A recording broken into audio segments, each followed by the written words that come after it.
장 33절부터 39절까지의 말씀을 봉독하겠습니다. 누가복음 5장 33절에서 39절 한 목소리로 봉독합니다. 그들이 예수께 말하되 요한의 제자는 자주 금식하며 기도하고 바리새인의 제자들도 또한 그리하되 당신의 제자들은 먹고 마시나이다. 예수께서 그들에게 이르시되 고린칠 손님들이 손님들이 있다고 할 함께 있을 때 때에 너희가 그 우리가 그 손님으로 손님으로 금식할 수 있느냐. 있느냐? 그러나 그 날이 날에 이르러 그들이 너희 신랑을 신랑이 빼앗기니 그날에는 너는 금식할 금식할 것이니라. 것이니라. 또 또 비유하여 이르시되 이르시되 새 새 옷에서 옷에서 한 한 조각을 찢어 조각을 찢어 낡은 옷에 붙이는 자가 없나니 만일 그렇게 하면 새 옷을 찢을 뿐이요 또 새 새 옷에서 옷에서 찢은 조각이 낡은 옷에 어울리지 아니하니라. 새 포도주를 낡은 낡은 옷에 넣는 가죽대에 자가 넣는 없나니. 자가 없나니 만일 그렇게 하면 새 포도주가 그대를 터뜨려 포도주가 쏟아지고 그대도 못 쓰게 되리라. 새 포도주는 새 포도주는 부대에 넣어야 넣어야 할 것이니라. 묵은 포도주를 마시고 새 것을 원하는 자가 없나니 이런 묵은 것이 좋다 함이니라. 아멘. 자, 오늘 말씀은 우리가 잘 아는 세술은 세부대에 우리가 많이 사용하는 표현이 바로 이 말씀 속에 들어있죠. 자, 지금까지의 그 누가복음의 내용이 쭉 진행되어 오는 것을 보면은 시간이 지나갈수록 예수님의 사역이 바리새인들의 마음에 크나큰 도전이 되고 있음을 보게 됩니다. 몇 주 전 그 말씀, 침상에 뉘어서 지붕을 뜯고 내려진 중풍병자 소년을 향해서 네 죄사함을 받았느니라고 하신 예수님을 향해서 바리새인들은 친성모독죄를 범했다 라고 했다가 현장에서 중풍병자가 침상을 들고 걸어 나가는 걸 보고 아마 크게 충격을 받았을 것입니다. 그 이후로 별 말을 못해요. 어안이 동동해가지고. 자, 그런 후에 마태가 예수님을 믿고 예수님의 제자가 돼서 그의 친구들인 동료 세리들과 죄인들을 잔치를 배설하면서 초대를 하자 예수님과 제자들이 세리들과 죄인들과 함께 식사하시는 걸 보면서 바리새인들이 다시 시비를 겁니다. 어찌하여 세리와 죄인과 함께 먹고 마시느냐? 그러면서 강력하게 이의를 제기하죠. 지난 주일 본문의 내용이었습니다. 거기에 대한 주님의 대답은 무엇이었습니까? 내가 의인을 부르러 온 것이 아니요 죄인을 불러 회개시키러 왔노라. 이렇게 대답을 하셨죠. 참으로 명쾌한 대답 앞에 바리새인들은 다시 할 말을 잃고 맙니다. 그러자 그들은 다시 예수님에게 또 다른 시비거리를 들고 나오게 되는데 이번에는 금식에 관한 것이었습니다. 자, 그 내용이 바로 오늘 본문의 내용입니다. 33절을 제가 다시 빨리 읽으면 이렇습니다. 그들이 예수께 말하되 요한의 제자는 자주 금식하며 기도하고 바리새인의 제자들도 또한 그리하되 당신의 제자들은 먹고 마시나이다. 얼마 전까지만 해도 마태의 그 잔치집에 가서 먹고 마셨거든요. 이제 그런 걸 가지고 또 이의를 강력하게 제기하는 거죠. 유대교에 있어서 금식은 경건 생활에 있어서 아주 중요한 의식이었습니다. 금식은 그저 음식을 안 먹는 게 아니고 금식 자체가 하나의 예배 행위로 간주됐습니다. 그래서 소위 그 당시에 경건주의자들로 일컬어졌던 바리새인들은 일주일에 2번 금식을 했어요. 그러니까 하루 금식 2번을 일주일마다 했어요. 이게 보통 일이 아니죠. 네. 그만큼 금식을 중요하게 여겼다라는 것입니다. 거기에다가 특별한 경우에는 3일 금식도 하고 또 어떤 경우에는 3주 금식도 했습니다. 바리새인들이 그렇게 했습니다. 그들에게 있어서 금식은 하나님을 향한 참회의 표현이고 때로는 구원을 간구하는 고백이기도 했습니다. 그러니까 바리새인들에게 금식은 아주 중요한 의식이었다라는 것을 우리가 알아야 되는 거죠.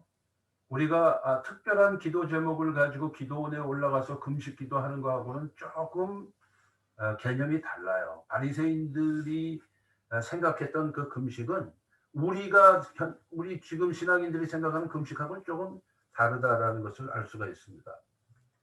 그런데 그들이 예수님이나 제자들을 가만히 관찰해 보니까 별로 금식을 하는 것 같지도 않고 자유롭게 먹고 마시고 하는 것입니다. 게다가 어떨 때는 죄인들이나 세리들하고도 식사를 같이 하는 거죠.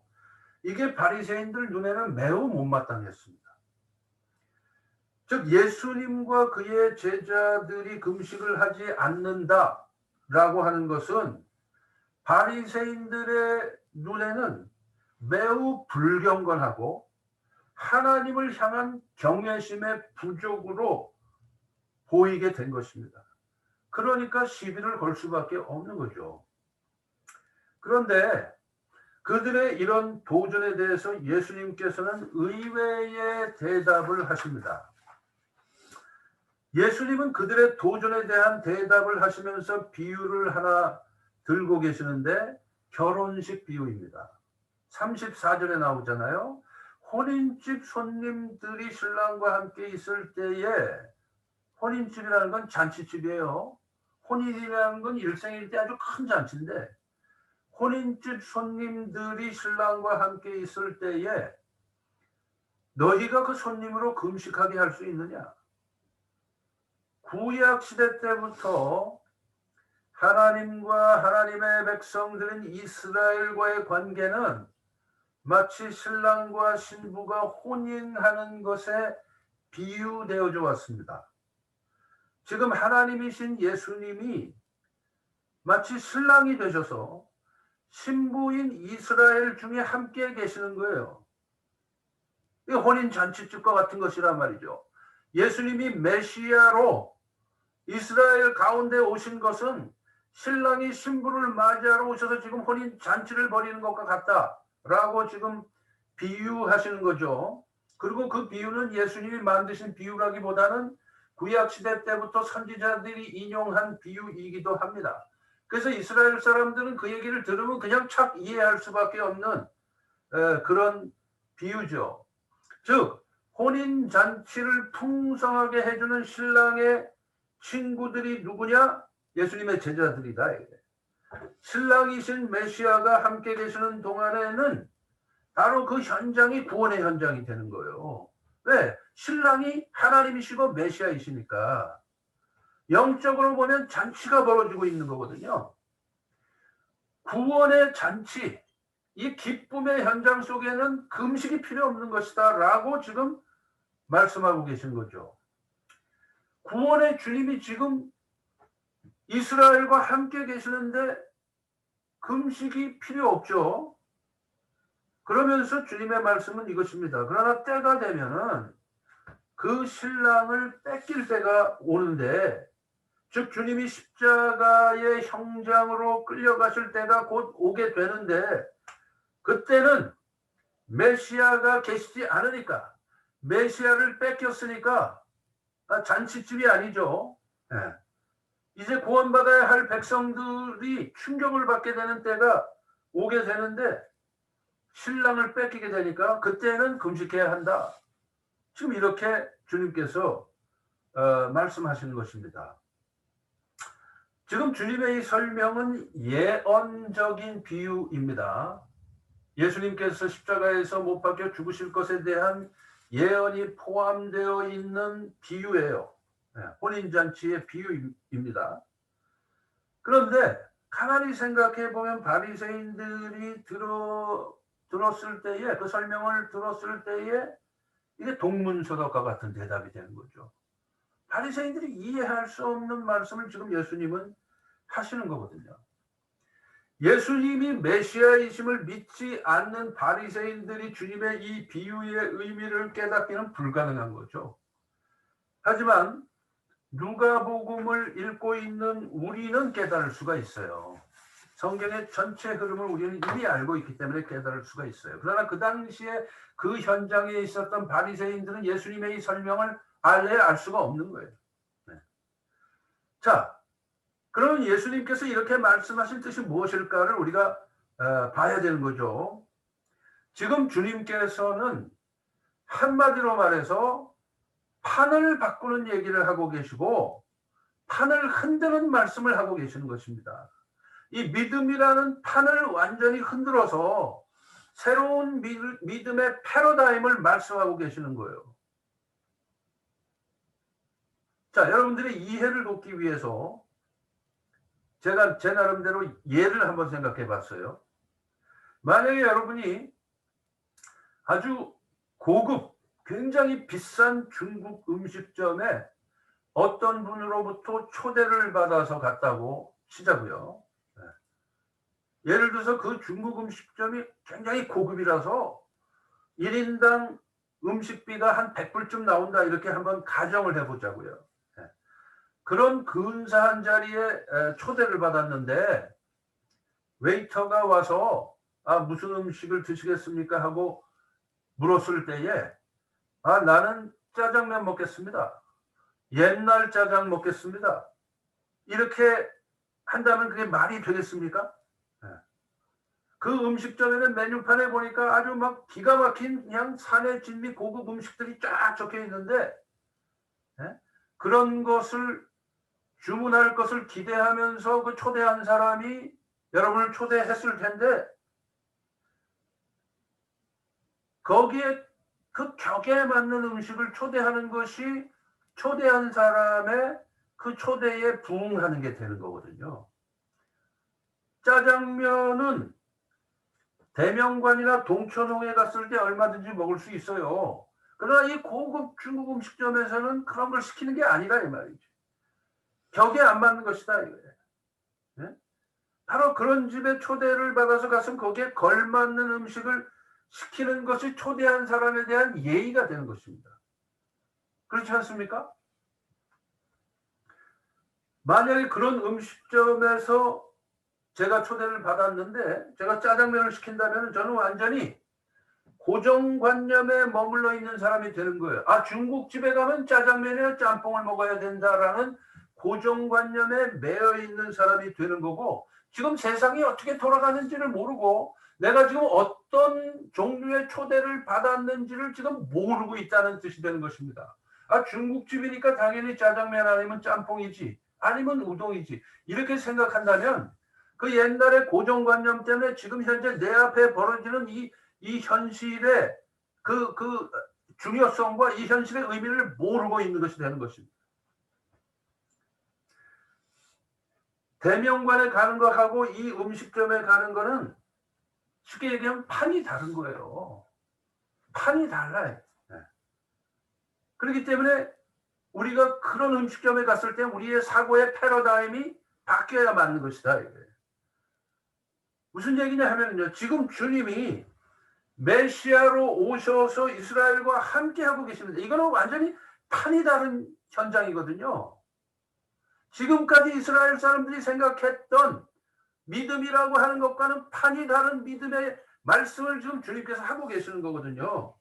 즉 구원이라고 하는 가장 중요한 일이 이스라엘 중에 벌어지고 있는데 그 가장 중요한 일에는 관심이 없는 채, 그분에 대해서는 아는 바도 없고 믿는 바도 없는 채에 금식이라는 이슈를 들고 나오는 바리새인들의 모습이 그렇다라는 것을 은연중에 예수님께서는 지금 지적하고 계시는 것입니다. 믿음의 현장에 판이 다른데 거기서 저급한 수준에 머무르는 이슈를 들고 나오니까 주님이 완전히 엉뚱한 동문서답 같은 대답을 하고 계시는 것입니다. 지금 금식이 문제가 아니다. 그렇다고 해서 금식이 중요하지 않다는 얘기는 아니에요. 금식이 신앙의 일부분이 아니라는 얘기도 아닙니다. 주님께서는 그것을 말씀하시는 것이 아니에요. 때로는 금식이 중요하죠. 때로는 금식이 필요합니다. 하지만 지금 현재 이 현장 속에서 금식보다도 더 중요한 것은 뭐냐? 큰 그림을 보는 거예요. 그 큰 그림이 뭐냐? 예수님이 메시아로 지금 이 자리에 와 계신다라고 하는 가장 중요한 것을 보는 것입니다. 그것을 보고 알고 믿는 것, 그게 더 중요한 거예요. 그게 더 근본적인 거거든. 그 믿음에서 출발되어서 믿음의 여러 가지 가지들 중에 하나가 금식일 뿐인 거란 말이죠. 지금 주님께서는 이 혼인잔치의 비유를 통해서 그 말씀을 하시는 거예요. 근데 바리새인들은 그걸 지금 이해하지 못하기 때문에 예수님의 이 말씀은 바리새인들의 귀에는 그냥 동문서답 같은 엉뚱한 대답으로 들릴 수밖에 없는 것이다. 즉 바리새인들의 눈이 고정관념에 완전히 고착화되어 있기 때문에 주님의 이 설명의 진의를 깨닫지 못하고 있는 것입니다. 그래서 주님은 좀 더 알아듣기 쉬운 비유로 다시 말씀을 하십니다. 그것이 뭐냐? 낡은 옷에서 떼어낸 새 옷에서 떼어낸 그 옷조각하고 낡은 옷의 그 비유예요. 즉 새로운 패러다임의 시대, 메시아의 시대의 모습을 이 비유를 가지고 설명하십니다. 그 비유가 두 개가 연속으로 나오죠. 새 포도주 낡은 가죽부대에서 비슷한 비유예요. 자, 첫 번째 비유는 새 옷 조각과 낡은 옷의 비유인데 36절에 나옵니다. 또 비유하여 이르시되 새 옷에서 한 조각을 찢어 낡은 옷에 붙이는 자가 없나니 만일 그렇게 하면 새 옷을 찢을 뿐이요 또 새 옷에서 찢은 조각이 낡은 것에 어울리지 아니하리라 그랬습니다. 일단 새 옷에서 한 조각을 찢어내면 그 새 옷은 이미 버리는 옷이 돼버립니다. 그리고 그 새 옷 조각을 낡은 옷에다 붙이면 어떤 결과가 발생합니까? 낡은 옷은 지금까지 여러 번 세탁을 했기 때문에 여러 번 빨았기 때문에 줄 만큼 줄었어요. 더 이상 안 줄어요. 네. 그 올과 올 사이가 촘촘해서 더 이상 안 줄어요. 여러 번 세탁을 했기 때문에. 그래서 낡은 거죠. 그래서 더 이상 빨아도 줄지 않아요. 그렇지만은 새 옷 조각은 아직 그 천 자체는 새 거기 때문에 몇 번 빨지 않았기 때문에 빨면 빨수록 더 줄 가능성이 많죠. 그러면 새 옷 조각을 낡은 옷에 붙여서 빨면 어떻게 될까요? 낡은 옷은 그대로 있는데 새 옷 조각이 줄면서 낡은 옷을 잡아 당기니까 낡은 옷이 찢어질 수밖에 없는 것이 되죠. 그러면 결과가 어떻게 됩니까? 새 옷도 망하고 낡은 옷도 망하고 둘 다 망합니다. 옷 두 벌을 그냥 버리는 결과가 된다라는 것입니다. 뭘 지금 주님께서 의미하고 계시느냐? 예수님의 새 교훈을 바리새인들의 고정관념으로 받아들이려고 하면은 받아들여지질 않는다는 거예요. 맞지 않는 거예요. 영어로 표현하면 미스매치가 되는 거예요.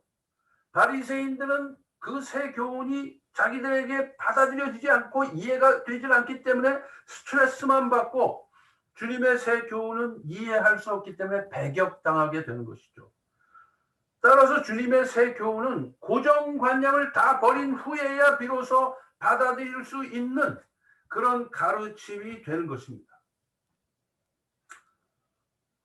제가 옛날에도 이 얘기를 한번 한 적이 있는지 모르겠는데요. 신학교에서 학생들을 가르치는 동안에 설교학 과목을 오랫동안 강의를 했었습니다.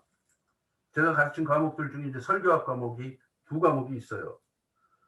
그래서 제 설교학 시간에는 항상 설교 원고를 제출하고 학생들이 그 클래스에서 직접 설교를 하게 되고 그런 다음에 이제 강사인 저와 학생들이 비평 시간을 가집니다. 우리 지금 이 예배에 함께 참석하신 우리 유전도 사님도 제 설교학을 한 과목 들으신 적이 있고, 백승원 전도사님도, 그리고 옛날 그 윤하은 목사님 전부 제 설교학 클래스를 들은 분들이에요. 지금 유전 사님이 이제 증인이 되는데, 학생들이 설교 원고를 제출한 거를 보면은 제가 때로는 참 안타까울 때가 많아요. 우리가 사용하고 있는 컴퓨터가 나온 지가 30년이 넘었습니다. 제일 처음에 그 다다다닥 소리 내면서 나온 그 닥 매트릭스가 나온 때부터 하면은 지금 벌써 35년 정도 됩니다. 컴퓨터를 보통 사람들이 사용하기 시작한 게 벌써 그 횟수가 그렇게 돼요. 그런데 컴퓨터하고 타이프라이터의 차이가 뭐냐? 타이프라이터는 폰트가 고정되어 있습니다. 폰트를 바꿀 수가 없어요. 그렇죠? 한 가지 글자만 그냥 딱딱 찍는 거니까 두들겨서 찍는 거잖아요. 그러니까 폰트가 고정되어 있어요. 거기에 비해서 컴퓨터는 폰트를 자유자재로 바꿀 수가 있는 장점이 있습니다. 타이프라이터는 폰트가 10으로 고정되어 있습니다. 하지만 컴퓨터는 폰트를 10으로도 할 수 있고 더 작게도 할 수 있고 더 크게도 할 수 있어요. 12로도 할 수 있고 25로도 할 수가 있습니다. 그게 컴퓨터의 장점입니다. 내가 원하는 대로 글자 크기를 키울 수가 있어요. 근데 타이프라이터는 그걸 못해. 게다가 컴퓨터는 글씨체도 마음대로 바꿀 수가 있어요. 타이프라이터는 글씨체가 하나뿐이에요. 컴퓨터는 글씨체가 수십 개입니다. 수백 개도 만들 수가 있어요. 그 안에는 이탈릭체도 있고 볼드체도 있습니다. 수많은 글씨체를 내가 원하는 대로 다양하게 사용할 수 있는 것이 컴퓨터의 장점입니다. 그뿐이 아닙니다. 컴퓨터는 글자를 칼라로도 뽑을 수가 있습니다. 그렇지만 타이프라이터는 흑백밖에 안 돼요. 그런데 제가 학생들에게 강의를 하면서 그렇게 강조를 합니다. 여러분이 설교 원고로부터 자유로우려면은 글자체를 가능한 크기에서 한눈에 확 들어오게 하는 것이 유리하고, 중요한 단어들, 그 설교하는 데 있어서 중요한 단어들은 볼드체나 이탈릭체로 하면서 내 눈에 강조되어서 띄게 할 수 있도록 하이라이트를 할 수가 있고, 필요하면 칼라를 사용할 수 있고 밑줄을 그을 수도 있다. 그것이 컴퓨터 시대에 우리가 가지는 장점인데, 왜 그 장점을 사용하지 않고 항상 폰트 10에 한글로는 신명조, 영어로는 타임스 뉴 로만이라는 그 글자체만 사용을 하는지 내가 이해를 못하겠다. 왜 우리에게 이런 유리한 면이 있는데 그걸 사용하지 않고 옛날 타이프라이터 시대 때와 똑같은 기능을 컴퓨터를 가지고 사용하는지 모르겠다 라고 강조를 하는데도, 그 다음에 설교 원고를 제출을 하는 학생들 중에 절반은 제가 한 얘기를 클래스 시간엔 끄떡끄떡하고 다 까맣게 잊어먹고 폰트 10에 신명조 내들은 타임스 뉴 로만으로 그렇게 해서 제출을 한단 말이죠. 네. 그럼으로 인해서 충분히 원고로부터 자유로울 수 있는데 불편함을 스스로 감수해요. 이게 뭡니까? 고정관념이죠. 고정관념이죠. 컴퓨터가 내 앞에 놓여 있는데 그 컴퓨터를 타이프라이터처럼 사용하는 거거든요. 지금 바리새인들이 딱 그 모습이다 이 말이에요. 지금 메시아이신 주님이 오셔서 임마누엘 하나님으로 함께 계시는 이 마당에 바로 눈앞에 계시는 주님은 믿지를 않고, 그게 가장 중요한 건데 가장 중요한 사실은 놓치고 있으면서 상대적으로 덜 중요한 금식 논쟁을 하고 있다 이거예요. 컴퓨터 시대가 도래했는데 타이프라이터를 고집하는 것과 같다. 컴퓨터를 내 앞에 놓으면서 나는 타이프라이터가 더 좋다라고 말하는 것과 같다라는 거예요. 컴퓨터 시대의 컴퓨터를 컴퓨터로 사용해야지 왜 굳이 컴퓨터를 타자기처럼 사용합니까? 이게 바로 고정관념의 노예가 된 모습인 거예요. 그게 바로 바리새인들의 모습이었다 이거죠. 비본질적인 걸 갖고 지금 예수님 앞에 틀고 나온 거거든요.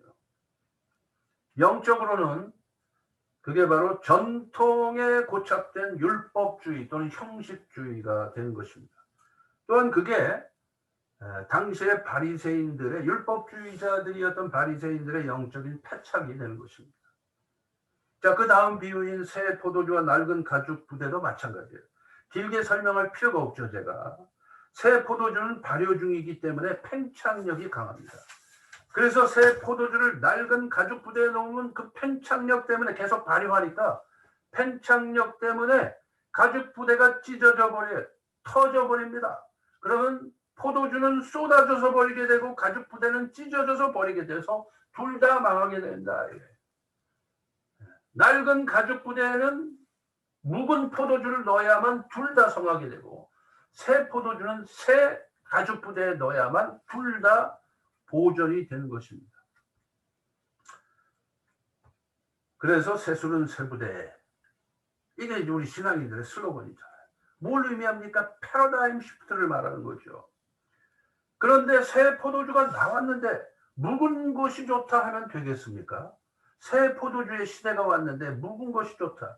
이게 바로 고정관념이요. 율법주의와 형식주의다. 진리보다 전통을 더 소중히 여기는 그런 결과라는 말씀이 되는 것입니다. 자, 주님의 말씀의 요지는 이것입니다. 새 시대는 율법주의와 형식주의에서 탈피해야만 됩니다. 그래서 패러다임을 바꿔야 돼. 틀을 바꿔야 돼. 판을 바꿔야 됩니다.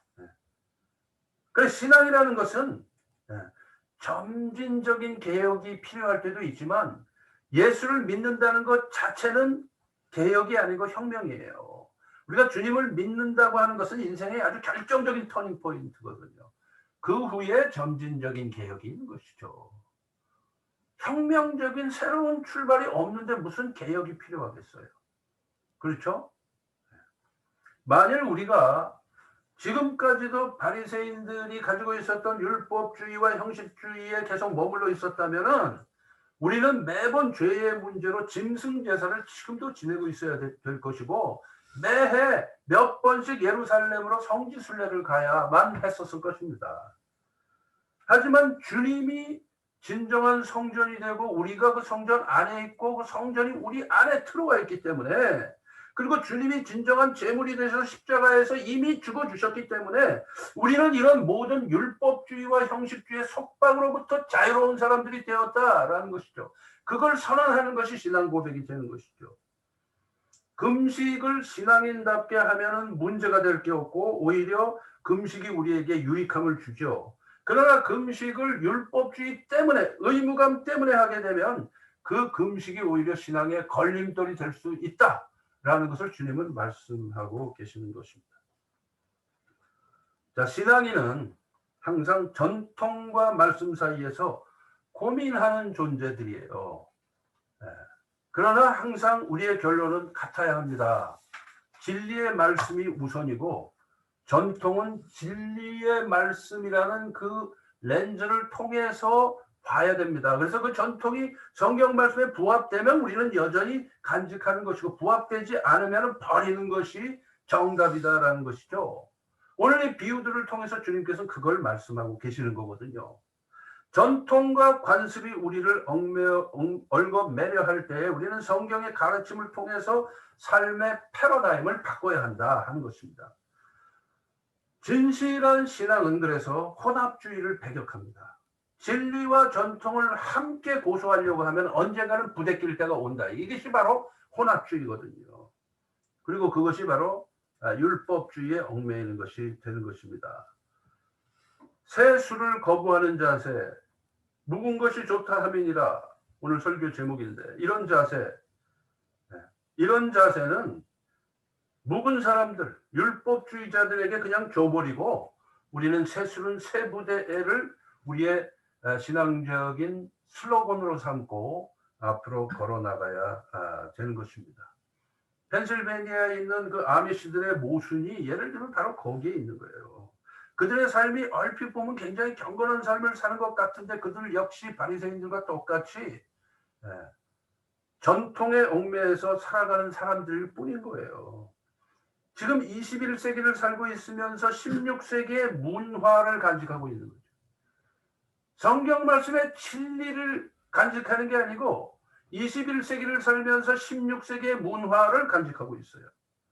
만약에 지금이 16세기라면, 우리가 지금 16세기를 살고 있다면 아미시들은 아마 11세기에 복장을 하고 살고 있었을 것입니다. 본질은 성경적 진리에 있지 형식과 전통에 있지 않다라는 거예요. 여러분 이미 다 아시는 얘기지만은 그리스도 교회라는 그 교단, 그리스도 교회의 옛날에 한국에서도 그렇고 미국에서도 그렇고 악기파, 무악기파 해가지고 악기파가 오르냐 무악기파가 오르냐 하면서 무익한 논쟁을 했던 적이 있어요.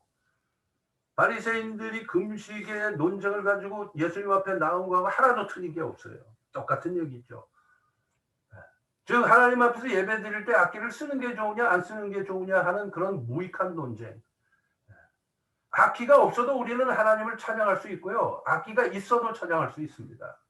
본질은 그거예요. 우리가 예배하고 찬양한다는 데 있는 것이지 악기로 찬양을 해야 오르냐 무악기로 찬양을 해야 오르냐라는 것은 전혀 무익한 논쟁에 불과하다라는 것입니다.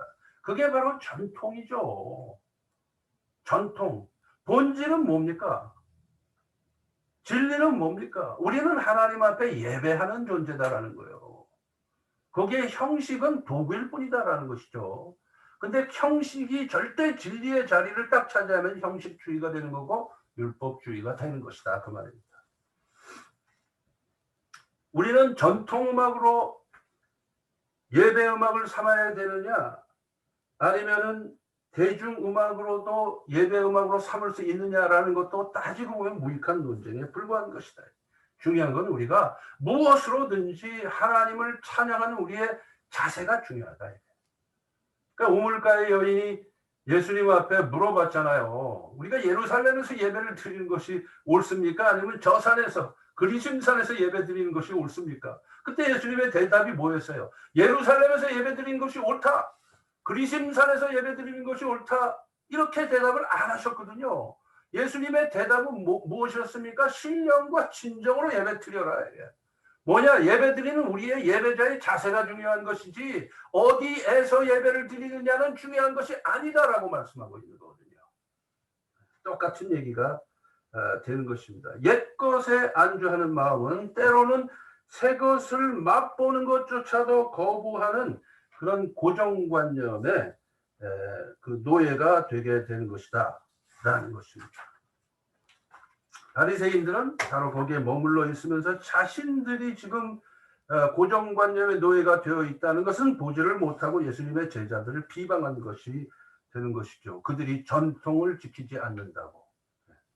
그러면서 그들을 정죄하기까지 했습니다. 예수님의 제자들을. 예수님을 정죄한 거죠. 자, 말씀을 마칩니다. 신앙인은 어디까지나 말씀이 기준이 되어서 모든 것을 판단하면 되는 것입니다. 성경 말씀에 바리새인들처럼 금식해야 한다는 내용이 없잖아요. 일주일에 2번 금식해야 된다.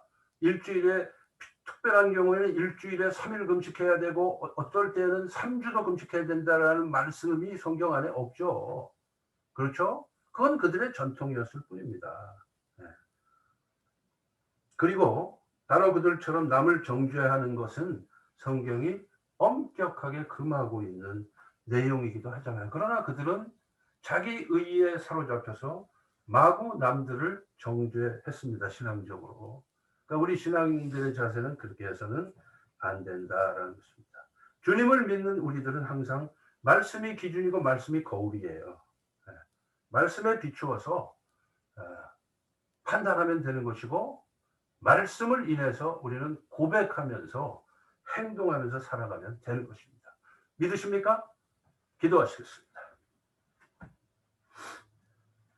하나님 아버지 감사합니다. 오늘도 누가복음의 말씀을 통해서 주님께서 우리가 마땅히 알아야 할 것을 깨우쳐 주시고 우리의 신앙이 고정관념 속에 고착화된 신앙이 아니라 하나님의 말씀 안에서 자유롭고 능동적인 다이내믹한 그런 신앙을 살아야 함을 도전하셨습니다. 이 말씀을 우리가 마음판에 잘 새기고 다른 사람들을 향해서는 넉넉한 마음으로 이해하고 포용하고 용납하고 나 자신에 대해서는 엄격할 줄 아는 그런 신앙인들이 다 되게 하여 주옵소서. 우리 주님 예수님의 이름으로 기도하옵나이다. 아멘.